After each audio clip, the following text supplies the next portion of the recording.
All right, it says we're live now. Hey everybody. Oh, hi. So, yeah, it's kind of been a while since we've streamed. Schedules have been a little in flux, but we actually have stuff going on right now. And for the first time in a week, I'm not absolutely completely exhausted. Yay!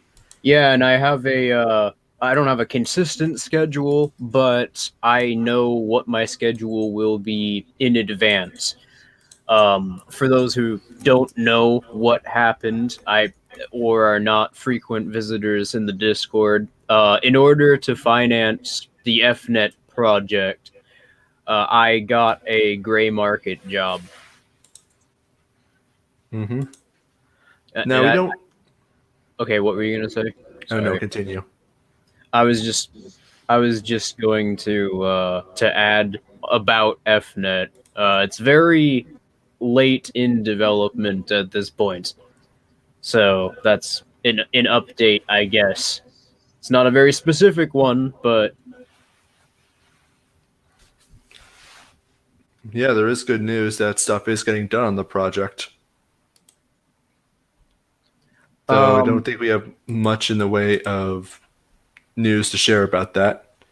I've had this ideal date of December 31st of 2019. So this month basically. I don't know if that's going to be possible at this point. Like I'm not going to try and jinx it, but it's kind of I've never done something like this before, so I kind of was stupid of me to put a deadline on this. But I mean, at the same time, it was justified because I have reasons for wanting it to get done in that time period. Oh, and I actually disagree. I don't think it's stupid at all. At the time, at least, it seemed fairly realistic, and more importantly, it gives people, our developers, a kind of urgency, if it were. It's a kind of Well, thing that like gets people to, want to get done. It's a goal to reach. It's if it's not December 31st, I still would like it to be in that general time period because that's going to be very important to one of the ways we intend on mass marketing it, which I'm not going to elaborate on. uh, yeah. Suffice to say, we're going to need to be able to get it done soon-ish. If not by the 31st, then hopefully not too long after it. But yeah, well, it'll be done when it gets done. And So yeah, sorry it took so long to start the stream because yeah, usually it's 7 on the dot or 6 on the dot, whatever hour we're starting. We were just having an interesting conversation behind the scenes about something which happened on in general of Discord earlier in my server. I don't know. I mean, would it be fair to talk about it on stream? I was kind of debating that before I mentioned it, but I figured that it was fair to explain what we were doing. Uh, I I guess if we do talk about it, this is by no means a comprehensive explanation of our position because yes, it is over a very controversial topic right now. For those who aren't like in the tight knit like Discord communities or social media followings of the libertarian YouTubers, there's a split going on right now between various sects of austere libertarianism, primarily um, thin libertarians and left market anarchists versus Hoppians. I thought we were the thick libertarians. It's thin libertarians with left market anarchists, and yes, left market anarchism is a type of thick libertarianism. Hoppians are also a type of thick libertarianism, just in my opinion, a wrong type of thick libertarianism. I I really don't know if I'm comfortable with the terms thick and thin libertarian because I mean, you've explained it to me, so I know what it means. It's just For those who aren't familiar with the dispute between thick and thin libertarianism, um, thin libertarianism is essentially the position that libertarianism, simply the non-aggression principle, and what the non-aggression principle itself states, is enough to have philosophical cohesion. Thick libertarians argue that the non-aggression principle itself has to imply a certain number of conclusions, which will lead libertarian philosophy towards certain positions, because there are certain ideas which make up the non-aggression principle. It's not like the non-aggression principle doesn't just exist in a vacuum. There are various ideas and philosophies which construct the non-aggression principle, and we need to do that in order to have a more accurate idea of what libertarian philosophy is. Basically, thin libertarianism is the non-aggression principle is sufficient to justify libertarianism. Thick libertarianism is that there are a lot of presuppositions you have to reach and a lot of conclusions that are derived from that, in addition to the non-aggression principle that underlie libertarianism. Yeah, but you're implying that they're separate from the non-aggression principle, and that's not the case. No, you need to assume these positions are correct in order to actually apply the non-aggression principle consistently. Yeah. So we got a super chat from Pumpkin Row who asks what our flavor of pie is. What our flavor of pie is in reference to what? Our favorite flavor of pie.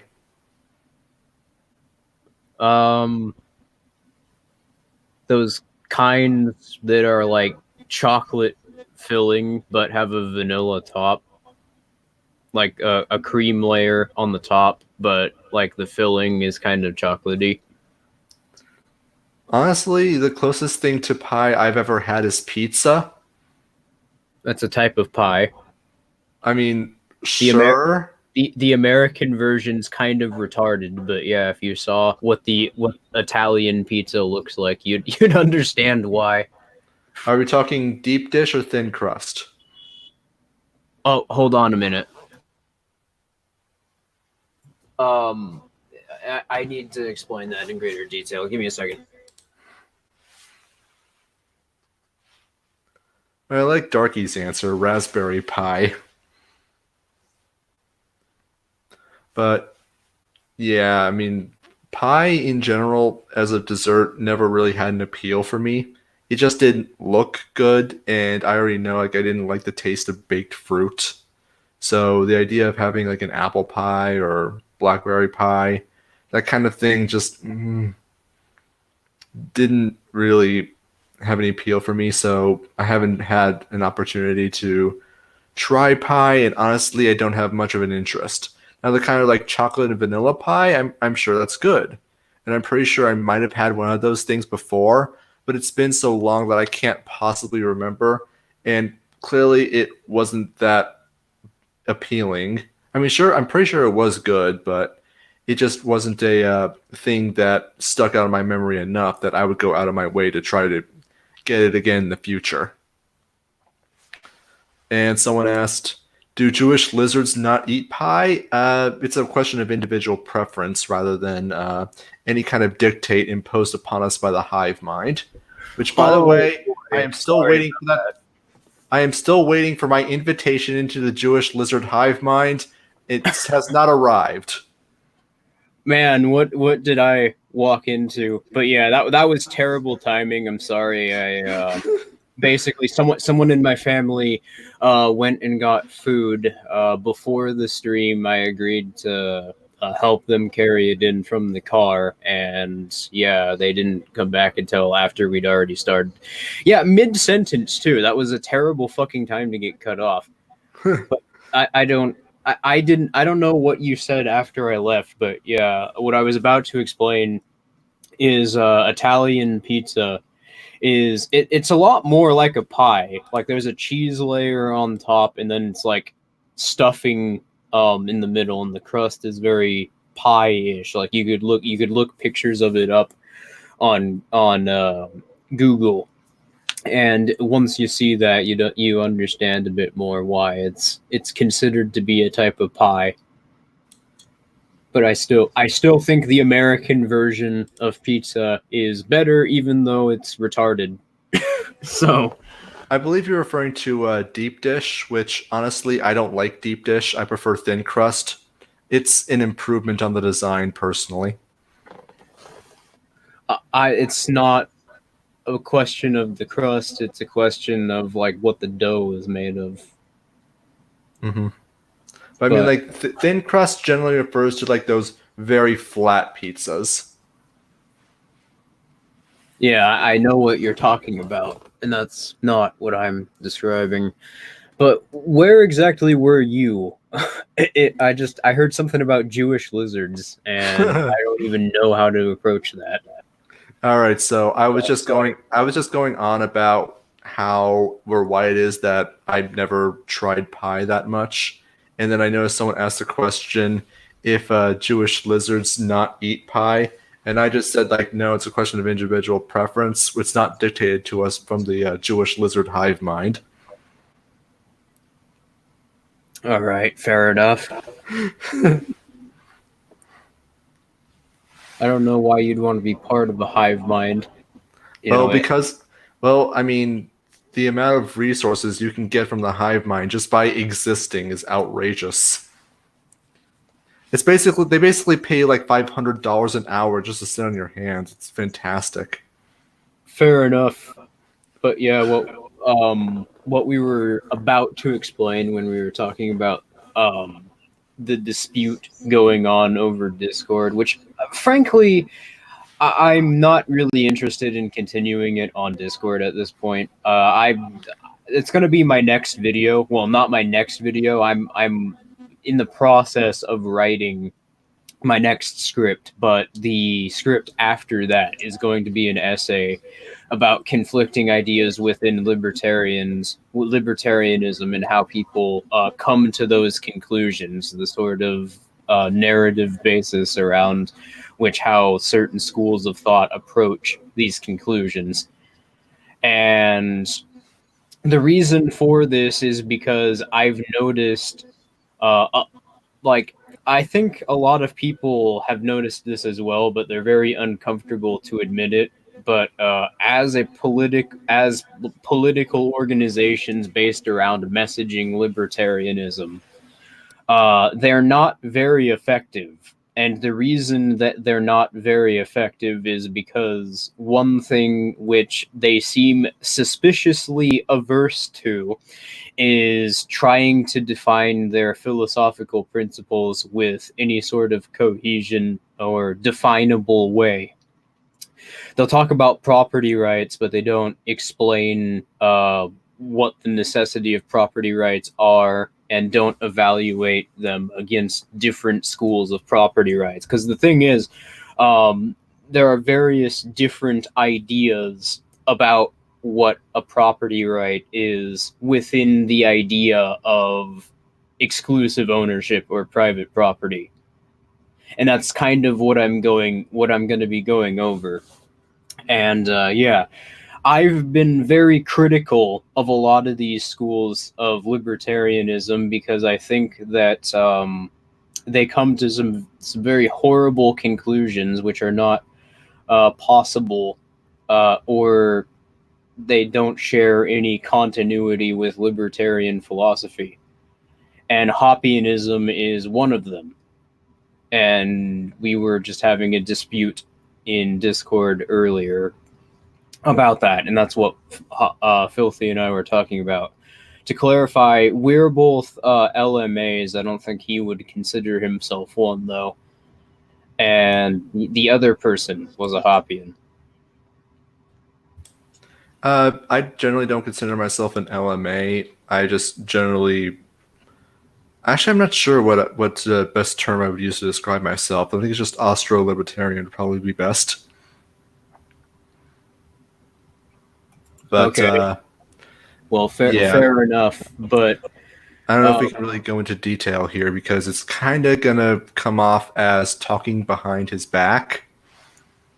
so I'm not really going to go into detail about the conversation, but just what I was going to say mainly is that libertarian, what I've recognized and what I'm going to make a video about is essentially trying to weed out and get libertarians to sort of actually debate competing notions of the ideas which make up their own philosophy. Because that we're desperately in need of that right now. Otherwise, if we can't define our philosophy, then libertarianism is not going to ever be able to manage. Not manage. I meant message, because there's not actually anything that it stands as a refutation of, and consequently, it can't really be defined. It anything anyone could identify themselves as a libertarian, and there would be no libertarian objection to this, and that's kind of what we're seeing today. The real power of libertarianism is that it stands as an alternative narrative structure to mainstream political opinion. People who are disenfranchised from the political process for one reason or another will typically look for anything and everyone else to try to find some answers as to what actually is going on here. And the power of libertarianism is that it has a lot more explanatory power than the narrative that people were previously subscribing to. Well, also, it can meet everyone's interests better than anything any state society could. But I think the most simple way to describe libertarianism in its truth claim is it's the anti-political philosophy. Very much so. And the problem with with you having conservatives trying to take it, trying to subvert it, and you have a lot of other groups trying to make use of libertarian. I mean, you saw like a couple months ago that it was fairly common for people to start labeling their opponents as libertarian. Remember when Trump was a libertarian? Yeah, Tucker Carlson's a libertarian. Richard Spencer's a libertarian. Swear to God, I've heard himself call himself a libertarian. Even though he is, even though we've heard him understand exactly, Richard Spencer knows exactly what the state is, that it's a monopoly on arbitration that uses force, and he loves it still, which is Yeah, I've heard people like Lauren Southern refer to themselves as libertarians. Then there's the idea that, well, I could be an authoritarian, but I have libertarian leanings, as if libertarianism is something which complements your philosophy and is not itself a separate philosophy. yeah, very much so. So let's see here. We really didn't have much planned in the way of stories, so we were kind of just gonna talk about random stuff. Yeah, Like, that's kind of what we were trying out here. Um, we did have two topics. Don't get me wrong. Well, three of them actually. Just we didn't have a whole lot to go over, and really, like sort of the news show format that we had before. I mean, that's fine. It's just kind of not what I don't know about filthy. It's just kind of not what I'm interested in as of right now. Kind of eh, I want to experiment with formats and styles. mm-hmm. It Yes. what were you gonna say? And I'm just gonna say, like, I'm kind of feeling a little burnt out. That's exactly how I feel. I wouldn't say burnt out because that implies I don't want to talk about politics. It's just that's kind of why it's taking so long to write essays. And it's kind of why, I spend a lot more time just talking with people on Discord at this point, and I spend more time talking about FNet and involving myself strictly with my projects, because I mean, I've spoken about a lot of the subjects which I want to talk about already. At this point, there are a few that I have left, And like, I'm not scared that I'm going to be running out of ideas. It's just more, for one, there are a lot of like, I've changed. It's not that I've changed my position. Like, I was going to say that I've changed my position on a lot of things.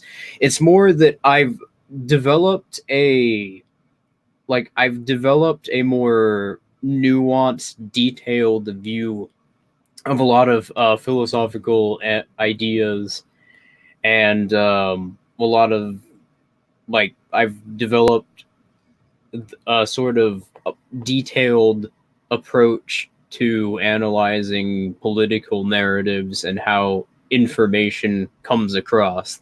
So it's not like a lot of my older videos, I almost want to go back and remake them, because I'm not satisfied, like with my natural law video. I am not satisfied with that at all. And I need to make like my own property rights from first principles video. That's something I've been wanting to do for a while. Your video explaining why ethics are important, I'd say, is much better than Shane's property rights from first principles, in so far at least as it explains why ethics are a necessity. But I want to make one essentially where I explain like sort of the nature of what natural law is according to natural law proponents, because I don't think a lot of natural law proponents even describe it very well. And I want to explain like competing ideas of property rights and which idea of exclusive ownership stands up to scrutiny better than others. Can I make a confession here? Sure. I hated that video. I really, really hated it. It's ethics from or why ethics matter. Oh yeah. I mean, the reason it when I was writing it and when I was trying to put it together, it felt all over the place. It felt meandering. I wasn't satisfied with any kind of structure. I must have like rearranged paragraphs so many times. I remember there was just like one point where the video was finished, or the script was finished, and I cut half of it and put the other. I put the top half and the bottom half just completely and rearranged them, and it was better, but it still felt all over the place. I feel like at some points, like in a couple months from now, I might revise that video to try to clean up the structure a lot more. But for the time being, like I'm kind of putting the blame on me being burnt out a bit. So yeah, but just in general, I am not satisfied with the way that video turned out. I know people like it, but honestly, I just kind of grit my teeth at it. Well, like I was telling you about the other day, there's a lot of people asking in the comments, what do you mean by something being right versus wrong? Or what do you mean by like how people will come to the conclusion of natural law being right? And I've been kind of explaining that. And that's another thing I want to explain in my video a bit better, because I don't think you really explained that in yours. And I don't think, and Shane doesn't even come close to addressing this, but something that a lot of people don't seem to understand about natural law is that it is a descriptive truth claim. A lot of people think of it as a prescriptive or normative truth claim, and I think that's probably because in state societies, law is claimed to be prescriptive, not prescriptive, but normative. A prescriptive truth claim being something which every person has the exact same internalized idea of, and everyone understands. A normative truth claim being something which is provable and applies to everything equally. And a descriptive truth claim being something which we can point to as being true, but is not something which applies to every person or everything in society equally, and is not something which everyone inherently understands. Um, Law is something which exists, we can point to, and because there is sort of an objective standard that we can point to, it's helpful to think more of law as something which we ought to apply more consistently, and free societies are the best way to do this. That's the natural law argument. It's not that, oh, once the state's gone, everyone knows right from wrong, or once the state is gone, everyone will just be good. It's no, it's because we have a state, um, we don't have a consistent standard of justice, and the only way to have a consistent standard of justice is to not have a state, and for people to organize in their own interests and have these competing models, uh, which would work to best have the would work to have their rights insured in the best way that they possibly can. And there's a lot more incentive to do this in a stateless society, and more ideas can compete in a stateless society. So there are more ways in which people could come to this conclusion. That argument for natural law is the actual argument, and you'll you see when I explain it like this, it has a lot more explanatory power, and it's a lot easier to sort of internalize how a society um, operating with a natural law social order could look. And I think that the point I made in my video, among the arguments that I actually am satisfied with, is that there is an efficiency argument that people can make in favor of individuals understanding ethics, because the extent to which they can resolve disputes among themselves is the extent to which they don't need to have some third party, whether it be a state court or a private arbitration agency, to resolve these disputes for them. That's going to be a lot more costly and a lot more time consuming than if they just made a decision and agreement among themselves. That's not to say that things like private arbitration is unethical. It's just to say that it's going to be more efficient for people to, make agreements among themselves. I mean, just today, in today's society, the overwhelming majority, like 99.9% of disagreements, are resolved this way. Yeah, fair enough.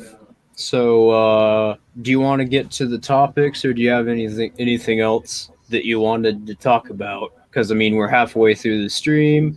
I see people in the chat are saying that they're starting to leave. I mean, I don't like. Do you guys want to see news stories, or do you enjoy just talking about like current issues and stuff that's going on with us, or stuff that's going on with the libertarian community? Not really us personally, but just I don't know, things that aren't really news related, I guess. Let's see here. There's usually a 7-second delay on the thing. Yeah, I'm just kind of waiting for. And, and seem to have also we've also seemed to have sparked a discussion in the chat about natural law, which is interesting. Lysander Spooner, for some reason, thinks that ethics are going to be normative because he's under the impression that natural law describes what should and shouldn't be. Though it looks like people are, for the most part, fine either way. Okay. Well, natural law does describe what should or shouldn't be, whether or not it's descriptive or normative. That's not the point, though. the point is that if it's normative, the claim is that natural law would apply everywhere in society, and it would just sort of it would just sort of be applied. And obviously, that's not true. And the claim about natural law is never that because it exists, uh, everyone just understands it, and all organizations in society will just magically operate around it. No, there's a very clear description of how we get there, and it doesn't govern all human action. It's just the best and most consistent way for for arbitration disputes to be handled, or for people to operate around. All right. So let's see here. What if we talk about, I don't know, which of the three should we start talking about now? Star Wars? That's probably the most fun, honestly. Yeah, Star Wars: The Rise of Mary Sue. God, that's awful. I mean, have you been following the leaks as much as I have? I have been following the leaks. I mean, this is considering like what's been leaked. I don't know if it's accurate or not, but supposedly this comes from. This has been corroborated by several people who were involved in pre-screening. Because the movie's done. It's just like they're trying to figure out how to cut it. There are like all that stuff. There are like 30 different fucking cuts of the movie, and we don't know which one we're gonna get. Mm-hmm. But apparently, one that's been shown consistently involves. Well, it really begs the question: why would they call the movie? Potentially a spoiler alert. So. I wasn't really concerned about spoilers because I'm attempting to spoil the movie. Okay, I mean, I don't know whether or not someone in the chat actually wants to see it or not. So, yeah, I was just making sure we didn't piss somebody off, or more than one person. All right. Well, my plan for this movie was, because you know that's going to be a hot topic when the movie comes out. There's going to be all sorts of views about it, videos and stuff, reviews. I was planning to get ahead of the curve by trying to find a leaked version of the movie, because they're going to show that in Japan like a week before, and you can be absolutely certain that the first movie is going to someone's going to go in there with their cell phone or with their smartphone, and they're going to show the entire movie, and it's going to get leaked to the internet. Yeah, I'm sure it's going to be low quality, but.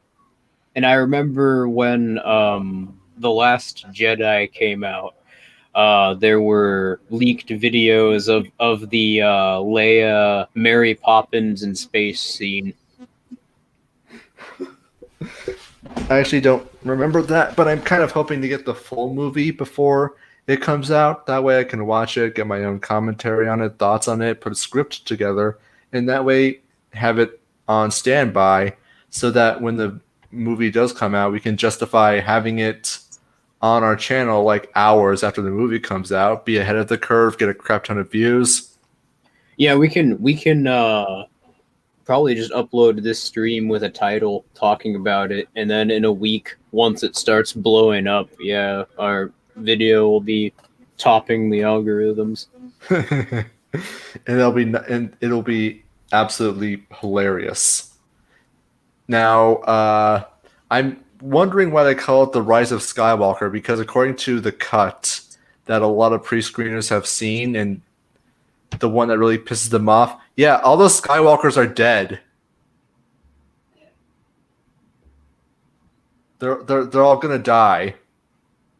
Not the Skywalkers, because Luke and Anakin are already dead.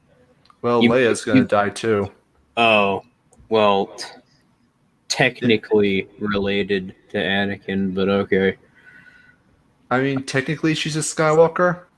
Yeah. Yeah.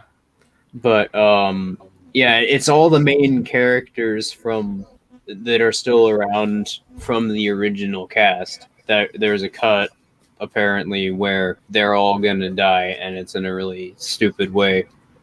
Basically, what happens is that Palpatine, Palpatine is still alive. He's He's going to, he's like wheelchair bound in a life support system, and you explain the rest. So bad, holy shit. okay, so here's what's going to happen. So there's like the first act of the movie is going to be like them trying to find Palpatine, and there's supposedly this map that leads them to Palpatine, and this map actually takes the form of an ancient Sith dagger.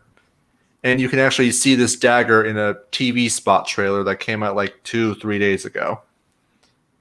So what this dagger is that it has inscriptions on it, and these inscriptions are written in the Sith language. And when translated, they lead you directly to where Palpatine was been hiding all along.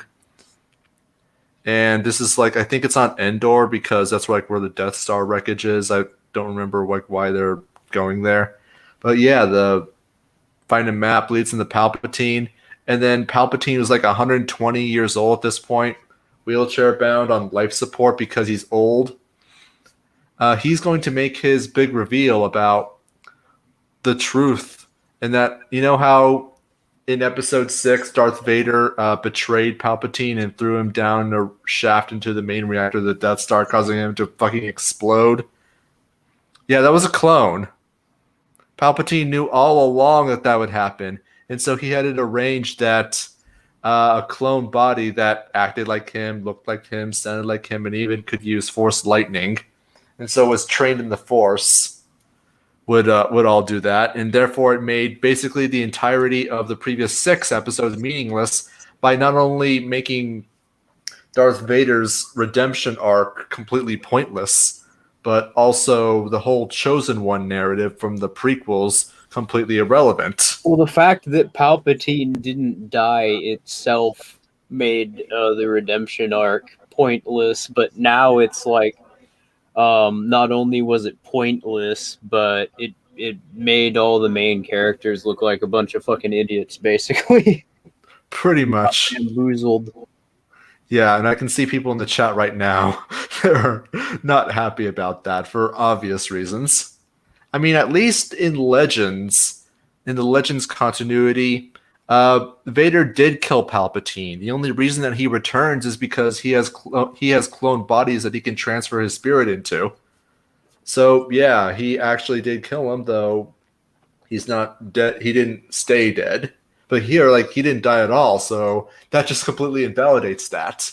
But what's funny is that, like, if I recall correctly, his plan is to have Ben Solo and Mary Sue rule the new empire together as co-emperor. I don't freaking know. Because obviously tempting the protagonist to the dark side was extremely effective in the past. And to make it even funnier, like the whole setup is virtually identical. Where the resist Yeah, they did it in Return of the Jedi, and because they have no original ideas at this point, they're just sloppily remaking scenes from the original trilogy and then passing it off as new content in the story. the way that they're trying to do it now is that the Resistance, which I don't know how many if you saw The Last Jedi, had the misfortune of seeing it, I should say. But at the end of The Last Jedi, the entirety of the Resistance and their assets could fit into the Millennium Falcon, and then they come back, with this massive fleet. This, by the way, is related to libertarian politics, which is why you're all here, because this serves as actually a great argument against intellectual property, just how the Star Wars franchise in general has been handled. It is a great example of the sort of disincentives normally associated with productive market activity, which intellectual property creates. I mean, I believe it was Star Wars Theories, a YouTube channel. I forget what their actual name is, who wrote, produced, and had crowdfunded his own like Darth Vader episodic fan film. And the first episode came out. It was great. People loved it, and Disney, of course, hit it with copyright strike almost immediately. And the way it was, the potential it had was absolutely beautiful.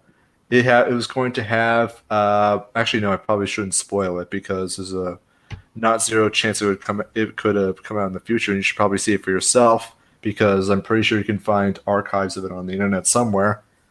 But yeah, people are producing better Star Wars content than Disney. Not to say that that's a very high mark to reach, but yeah.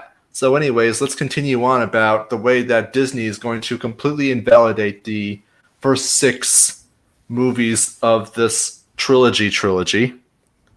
So, I mean, anyways, a lot of people are talking about, and this is related to Disney, so don't worry. But a lot of people are talking about how Disney is profiting. Well, the thing is, they're not using GAAP standards of accounting, and on top of that, they're like a lot of the things which they're selling, they're double spending in their accounting figures.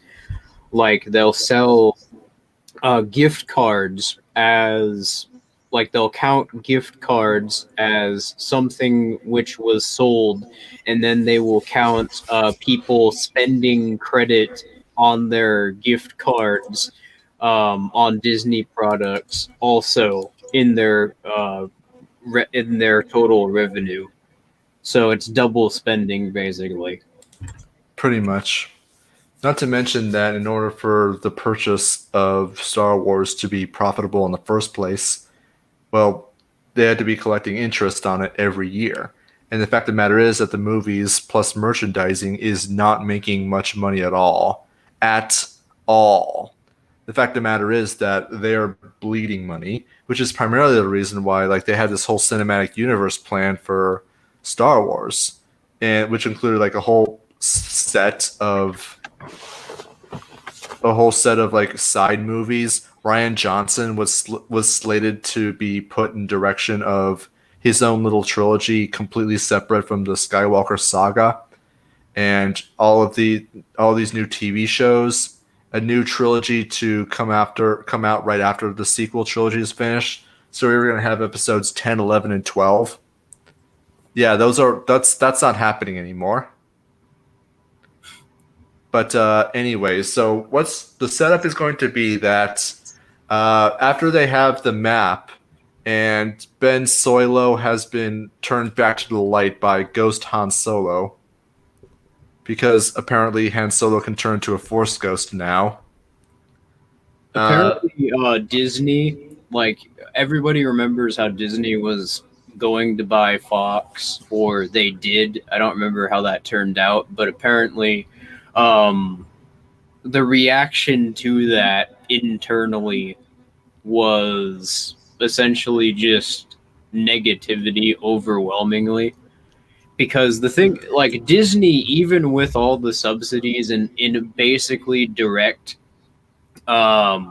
like the state is doing everything it can to externalize the costs which Disney would otherwise have to take in, and they've been doing that since the 30s.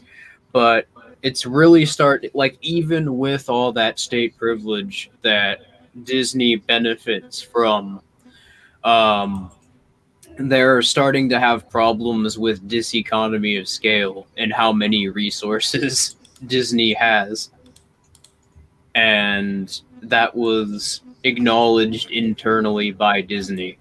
It's not something they were excited about. It's something they knew is gonna basically kill the company. Beautiful. But yeah, so and this is like not to get too off topic, but what it makes me think of when I hear that Disney is going to or did buy Fox is Oh my God! Look at how awful the Simpsons are right now. Could you imagine how bad they're going to be after Disney takes ownership of the company? Oh, it'll be just nothing except celebrity cameos. That's the joke. But okay, back to the living example of intellectual property not being a good thing. Okay, so the way it's going to work is that at some point, the First Order and the Resistance are actually going to team up against uh, Palpatine and his new Sith Empire, which is basically going to consist of him and his fleet of Death Star destroyers. I've heard that term used by multiple leaks multiple times, so this makes me believe that yes, they are in fact going to be Death Star destroyers, which, by the way, actually did exist in Legends. It's like a regular Star Destroyer, except the middle section is cut out with a Death Star firing dish on it. So did the idea of Palpatine surviving by an army of clones. That was in Legends as well. Yeah, well, the difference is that when Darth Vader killed Palpatine in Episode 6, he actually killed Palpatine. He was only able to survive because he transferred his essence into the new clone bodies. But the difference is Yeah. that the Conqueror class Star Destroyer, there was only ever one, and it was basically destroyed immediately in lore. Whereas here, like Palpatine just has a fleet of Death Star destroyers, just inexplicably. And And for some reason the First Order figures like, hey, you know what? This Sith Empire's a really bad thing. Let's team up with these guys that we've been trying to ruthlessly kill forever. and the central fleet of the Sith Star destroyers apparently is controlling all of the others. So if that one's destroyed, then all the others are destroyed as well, which was the exact same design flaw that the separatist ship from Phantom Menace had, and Palpatine was deliberately trying to lose that battle. Basically, what's going on is that if you recall in the Episode 9 trailer, that cavalry charge on the surface of the Star Destroyer, They what they're brought the trying to do, forces back. they're first off, they're trying to make that whole animal rights, pointless, stupid stuff in Episode 8 actually have a payoff. But what they're trying to do is disable that Star Destroyer because all the other Star Destroyers are controlled by it, because that's completely how fleets and battle. That's totally how fleets work. I mean, anyone who's ever been in the Navy knows that as soon as the flagship is disabled, that every single other ship in the fleet becomes absolutely useless. But anyways, so what's going to happen is that Palpatine is going to use Force Lightning to destroy the entire Resistance slash First Order fleet, and this is going to destroy the Millennium Falcon, just destroy it outright. So C-3PO, R2-D2, Princess Leia, and Lando are all going to die. And that's apparently the part that everyone was pissed off about, not Yeah. not the whole undermining the entire point of the series. No, it's that part. Oh, yeah. Now, this, if I recall correctly, causes Kylo Ren to go into a rage and attack Palpatine, but Palpatine just eviscerates Kylo Ren, killing him instantly. And And Rey is a strong, independent woman, and she is able to defeat Palpatine. well, here's what happens, okay? So realizing that basically everyone she's ever looked up to is dead, everyone she's ever the organization that's basically given her a purpose in life aside from just being some nobody on some desert planet that's definitely not Tatooine. The people that she loved, that she cared about, all of that stuff, they're all now dead because of this one monster who's responsible for basically all the suffering for the last 100 years. So what she does is she flies into just an absolute rage, giving into the dark side in ways that nobody ever has before, and just completely annihilates Palpatine with Force lightning. However, with this in mind, like this creates a very bittersweet ending that is supposed to tease the new trilogy that is episode 10, episode 11, episode 12, as the ending is supposed to be left completely ambiguous as to whether or not Rey was ever able to pull herself back out from the dark side and could possibly be the new antagonist. After all, she had virtually no training to speak of. She had no training to speak of, and therefore really has no control over these amazing, unbelievable OP please nerf powers. So, Mary Sue. so she could be actually a very dangerous antagonist who might have her own redemption arc, who might have one thing or another, but ultimately it's like whether or not the galaxy actually is better off now that Palpatine is dead is going to be like completely ambiguous. Or at the very least, that would be a significantly better idea than what they actually did, because everything I just said was complete bullshit. What they actually did was that seeing all of this destruction happen as a result of Palpatine, she doesn't fly into a rage at all. Rather, she channels the power of every Jedi that has ever lived and uses Force lightning to kill the Emperor. Yep. Yep. I just don't know what to say to that. I mean, there are so many things wrong with that. For one thing, what the fuck is even the point of living as a Jedi if Force ghosts can be physical, can physically manifest, and are also far more powerful? How would, and on top of that, if every Jedi who's ever lived can be just conjured up like that, or can just manifest themselves even after death, how are the Sith able to do anything? Because potatoes, I guess. But yeah, I like the way Pumpkin Row puts it. She basically just goes into the Mary Sue state, and Yeah, the Mary Sue state. it basically just completely eviscerates Palpatine, who is definitely dead for real this time, and definitely not another clone. Yeah, he's now dead for all time, and she destroyed Palpatine with the power of her vagina.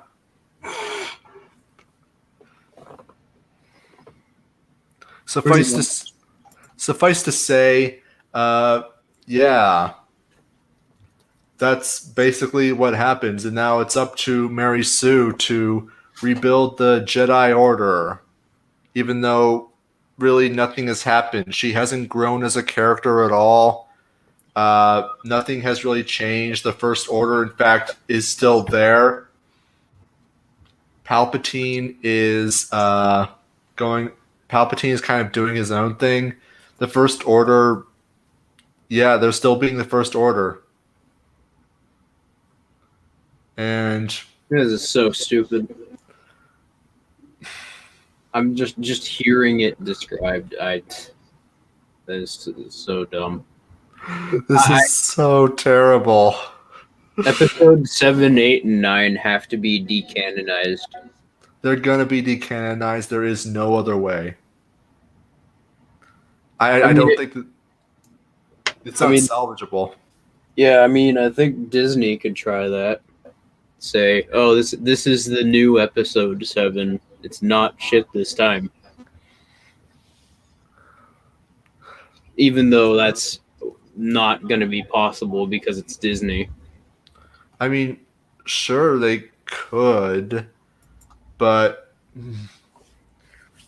yeah, they just it's bad fan fiction. That's really all it is. And it's not like you can't. It's not like the whole thing is doomed to fail. I mean, honestly, episode 9 kinda is doomed to fail, if only because Rian Johnson left the trilogy in such a mess that I don't know how you salvage it from there.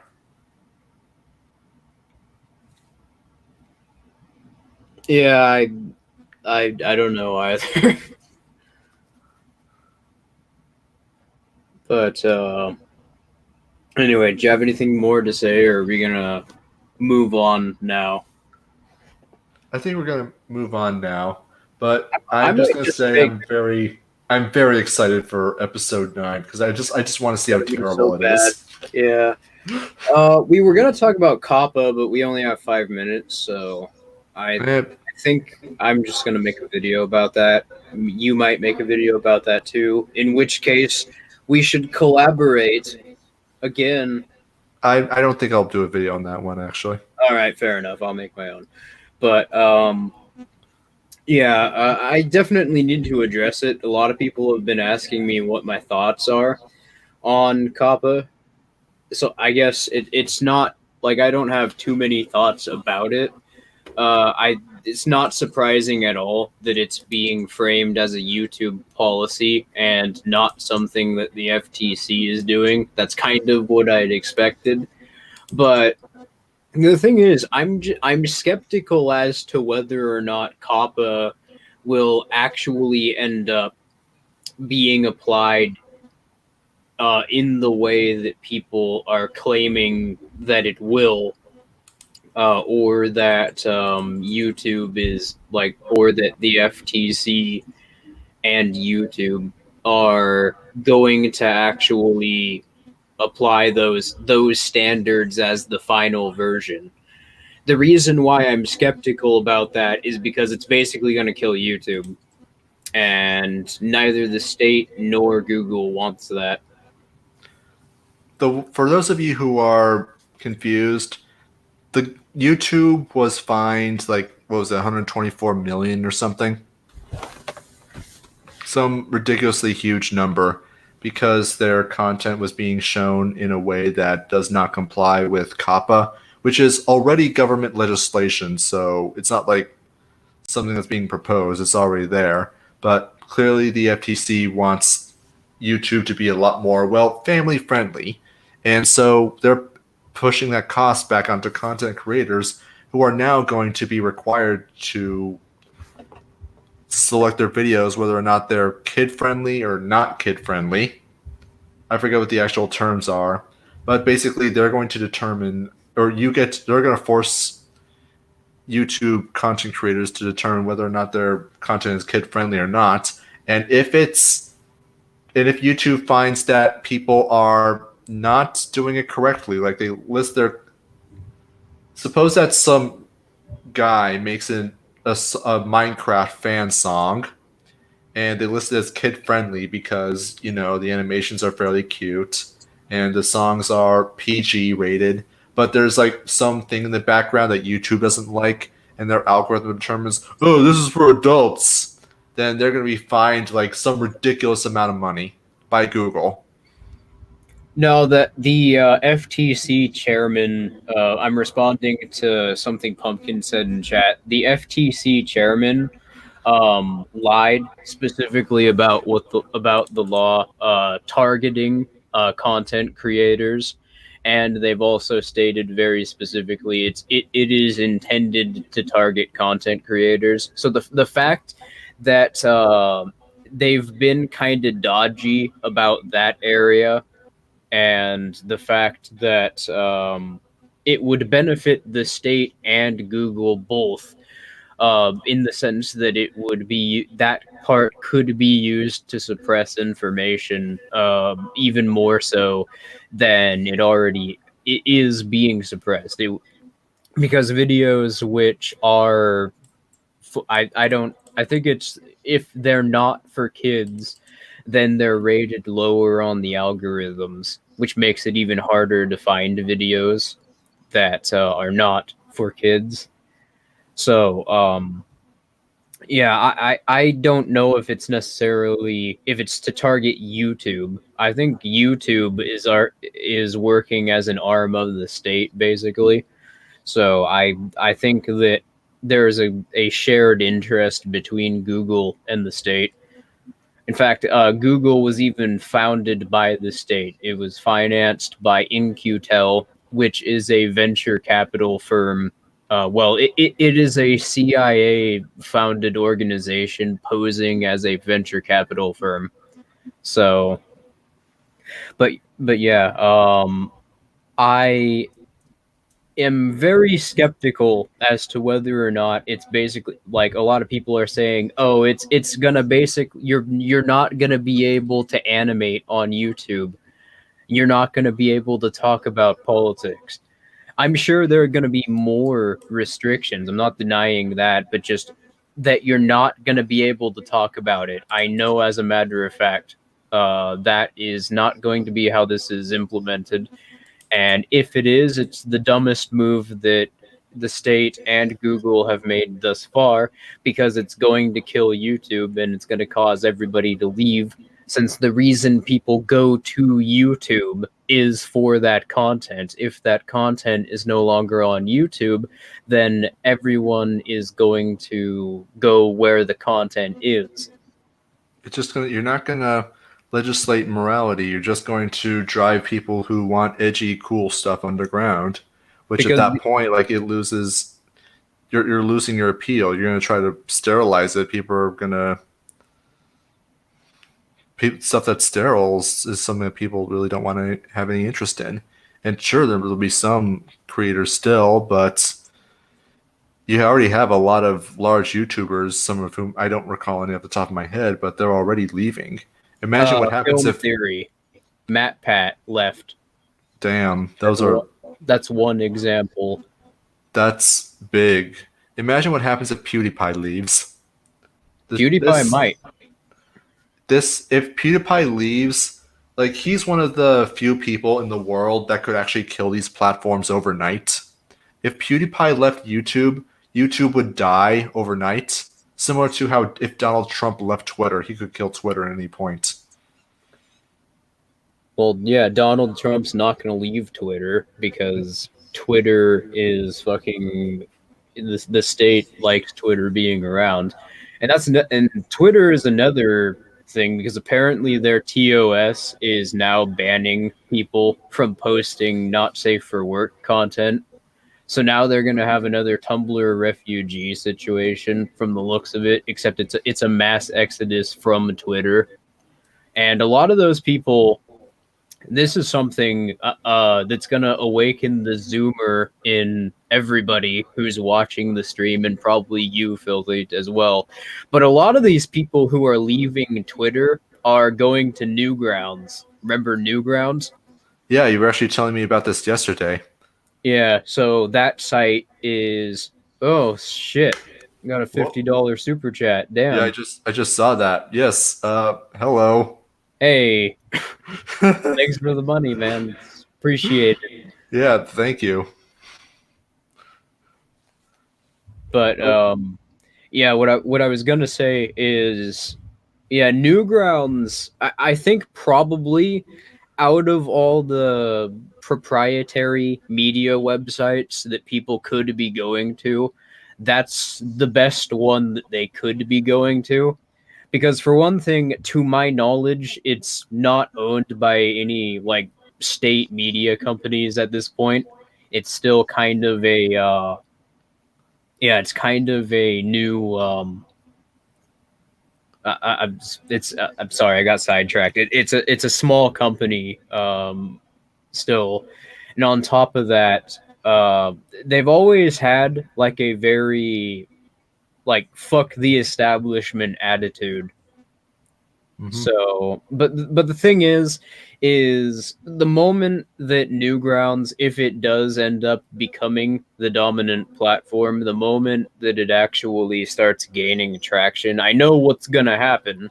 The FDIC is going to basically strong arm them by manipulating their credit ratings or credit ratings of associates of theirs to basically get Newgrounds to do the state's bidding. So if it does blow up, we're gonna basically just have the exact same problems eventually that we're having now, but with Newgrounds. I mean, that'll be kind of interesting to see Newgrounds become huge again, just for And nostalgia's sake. Nostalgia's sake. not just huge, but the dominant platform. What if the FTC actually does end up being as retarded as we suspect they potentially could be, and actually do implement Coppa the way that everyone suspects that it will be implemented, and people leave YouTube en masse and go to Newgrounds, and all these people leave Twitter and go to Newgrounds, and Newgrounds ends up becoming the sort of dominant platform. Well, it's simple. So to Silicon Valley. But the thing is, as I mentioned, whether or not they want to, they're going to, even if they do get approached by one of these massive media state operated media conglomerates, and they refuse to sell, well, then the state's just going to hit them with an antitrust suit. You're Or right, but the state is going to use the FDIC to blacklist them from creditors or loaning agencies. and you are correct. I just think like it'll give the platform like a year or two of additional life. Yeah, but how I see Newgrounds basically is it looks like this could be the transition platform between a proprietary internet and a serverless internet. And it would make a good website for that purpose, but in the long run, it's not a permanent fix to the problem, because the problem ultimately is proprietary platforms. Even if we didn't have a state, the problem would still exist if platforms are still proprietary. You would have all of these, you would have ISPs and server providers with a great degree of autonomy over what people could do with their websites, and what people could do with their websites would be limited by data caps and stuff like that. And on top of this, there are sort of efficiency limits on what you can do with a centralized connection. So even aside from the sort of problems with the state getting involved, there are reasons why distributed serverless connections are desirable. Mm-hmm. But anyways, we should probably start wrapping this up because we're well over an hour. Yeah, fair enough. So we're gonna have a new video up. When are you gonna be done with that video that you were editing last night? You were telling me about one of oh. these days, tonight, maybe tomorrow, the day after. We're gonna have a new video up, and I'm just about finished with my current script. So Do you mean the video? Do you mean the video on the Putnam County thing? yeah, on Whiskey Warrior. Oh, that's done. I sent it to you on XMPP. You probably didn't get it. Oh, yeah, I'll go check that. Well, I guess that'll be up tomorrow.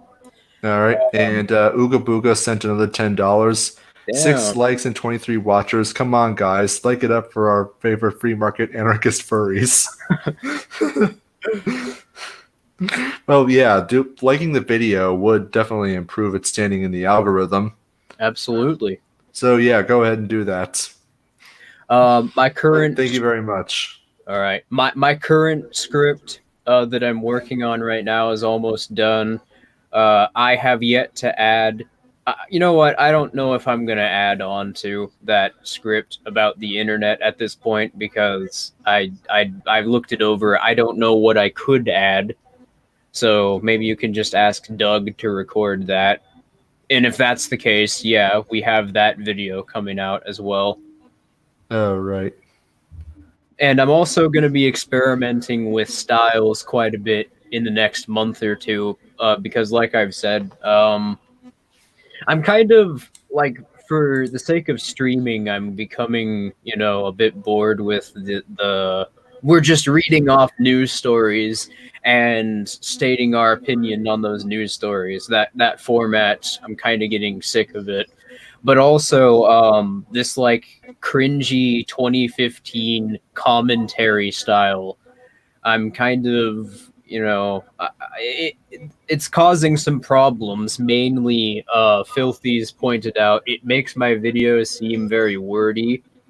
and I would be able to get around that if I were to have a sort of a formal structure style, kind of, and like sort of a cartoony framing device. So what I'm picturing is something like Salmonella, or Salmonella University, or Innuendo Studios. Not saying Innuendo Studios is a good YouTuber. He's just someone who does this style, or Knowledge Hub. That kind of style is what I think I'm going to be experimenting with. All right. But yeah, we'll see how that turns out. And with that, we're going to go ahead and get off. All right. See you all next time. We're going to be streaming more regularly because of how slowly we upload. Pretty much. So thanks for stopping by, and we'll see you next time. Bye. See ya.